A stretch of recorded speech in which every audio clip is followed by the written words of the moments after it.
Hi friends, ரொம்ப நாளைச்சு video போட்டு night தான் நாங்கள் கோயிலுக்கு போயிட்டு வந்தோம். அதனால் இப்போ தான் தூங்கி எழுந்திரிச்சோம். என்ன சமையல் பண்ணுறதுன்னு தெரியல. அதான் சரி ஒயிட் ரைஸ் வச்சு உப்பு பருப்பு கடைஞ்சிக்கலாமேன்ட்டு எடுத்து வச்சுருக்கேன். இதுக்கு சில ஊரில், எங்கள் ஊரில் உப்பு பருப்புன்னு சொல்லுவோம், சில ஊரில் இதை பருப்புன்னு சொல்லுவாங்க, பருப்பு குழம்புன்னு சொல்லுவாங்க, பருப்பு கடையில்னு சொல்லுவாங்க. எங்கள் ஊரில் உப்பு பருப்புன்னு சொல்லுவோம். இது 50 பாசி பருப்பு, 50 துவரம் பருப்பு எடுத்து ஒரு 10 நிமிஷம் எடுத்து ஊற போட்டுட்டேன்.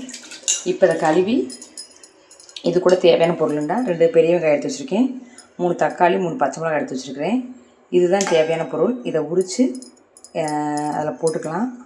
இப்போ பருப்பை அலசி கீழே ஊற்றிட்டு வேறு தண்ணி ஊற்றிக்கலாம். பருப்பை கழுவி வச்சுருக்கேன். இது கூட இப்போ தக்காளி சேர்த்துக்கலாம்.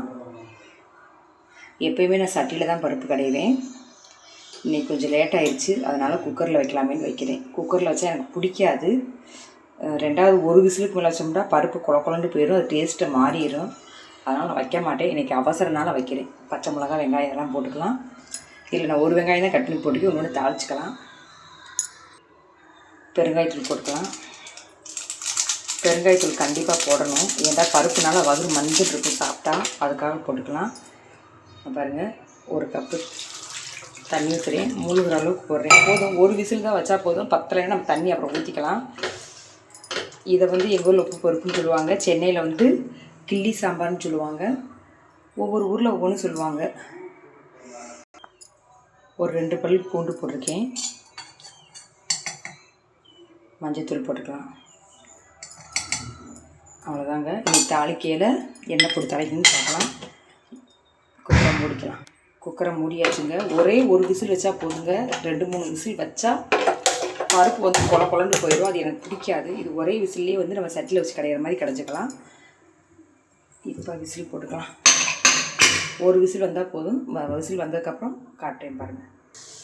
நம்ம இந்த உப்பு பருப்புக்கு புளி தேவைண்டா போட்டுக்கலாம், இல்லைண்டா வேண்டாம். நான் கொஞ்சோண்டு புளி ஊற போடுறேன். ஏண்டா இப்போ வெயில் காலம் ரொம்ப, அதனால் பருப்பு சளிச்சிடும், புளிச்சோட அடிச்சு கிடக்கும், அது வேஸ்ட் ஆகிடும். இப்போ நம்ம மதியம் வச்சுருக்கேன்டா கொஞ்சம் நைட்டுக்கு மிச்சம் இருந்தால் அதுவே தோசைக்கு வச்சுக்கிடுவேன்.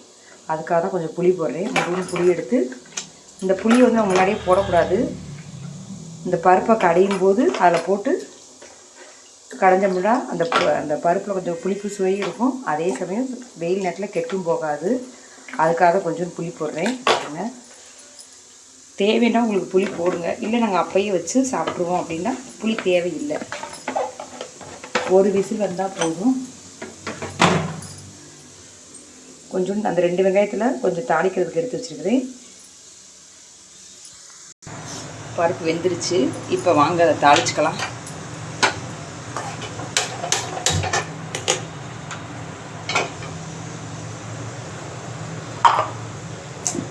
ஆயில் ஊற்றிக்கலாம். கொஞ்சமாக ஊற்றிக்கலாம். ஒரு 2 ஸ்பூன் வர மாதிரி ஊற்றிருக்கேன். ஆயில் நல்லா காஞ்சிருச்சு. கொஞ்சோண்டு வர கொத்தமல்லி எடுத்து நுணுக்கி வச்சுருக்கேன். ஒரு பிஞ்சு சோம்பு, ஒரு 2 பிஞ்சு வர மாதிரி சீரகம் வச்சுருக்கேன்.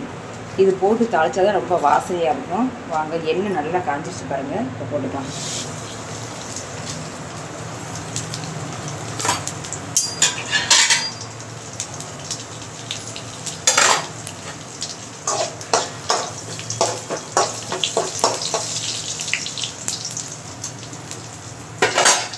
இப்போ இந்த பொடியாக கட் பண்ணி வச்சா கொஞ்சம் வெங்காயம் வச்சு அதையும் போட்டுக்கலாம்.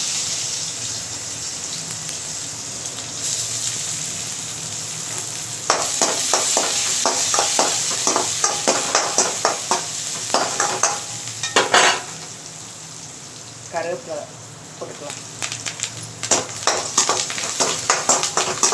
எந்த குழம்பு வச்சாலும் கருவேப்பிலை போட்டால் தான் எனக்கு ரொம்ப பிடிக்கும். அந்த கருவேப்பிலை போட்டு தாளிக்கணுன்னா எனக்கு அப்படியே குழம்பு வச்சதே அது பிடிக்காமல் சாப்பிடவே பிடிக்காமல் இருக்கும். அதனால் எப்பயுமே நான் கருவேப்பிலை இது செடி நிறையா ஒடிச்சு ஒரு டப்பாவையாக ஸ்டோர் பண்ணி வச்சுக்கிட்டு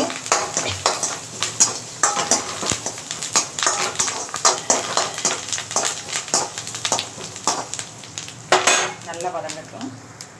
பாருங்கள், ஒரு விசிலுக்கு இந்த பருப்பு எப்படி வெந்திருக்குது. இதுக்கு மேலே 2-3 விசில் வச்சோம்னா அது குழன்னு இருக்கும், நல்லா இருக்காது. இந்த மாதிரி வச்சு நம்ம கடைஞ்சா 2 விசில் 3 விசில் வச்சுக்கொண்டா இதை பார்க்கவே பிடிக்காது. பருப்பு குழ குழன்னு நம்ம மாவாடின மாதிரி இருக்கும். ஒரு விசிலே பாருங்கள் நம்ம சட்டியில் வேக வச்ச மாதிரி இருக்குது. இந்த அளவுக்கு வந்து நம்ம வச்சா தான் இந்த பருப்பு நல்லா கடையவும் நல்லாயிருக்கும். அதே மாதிரி சாம்பார் வச்சாலும் ஒரு விசில் விட்டு வைங்க.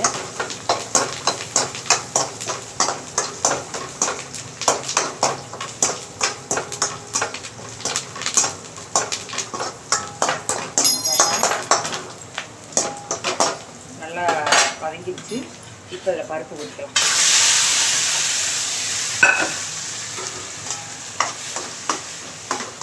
பருப்பு நம்ம மத்து வச்சு கடைய தேவையே இல்லை. இந்த கரண்டிலே இப்படி கிண்டி விட்டா கடைஞ்ச இது மாதிரி வந்துடும். பாருங்க,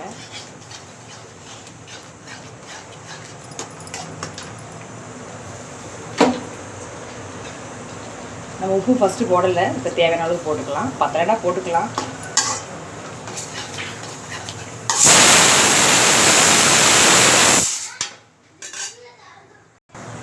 இப்போ நம்ம புளி கரைச்சி வச்சுருக்கோம் இல்லையா, அந்த தண்ணியை புளியை கரைச்சி ஊற்றிக்கலாம். ரொம்பவும் பருப்பு கட்டியாக இருக்குது. இப்போ தண்ணி ஊற்றிக்கலாம். பாருங்க, புளி ஊற்றுறதுனால ஒரு கொதி கொதிக்கட்டும். அப்போ தான் அந்த புளி டேஸ்ட்டு மாறும். இந்த பாருங்கள், நம்ம கடையாமே எந்த அளவுக்கு கடைஞ்சதாக இருக்குன்னு பாருங்கள். ஒரு கொதி வரட்டும்.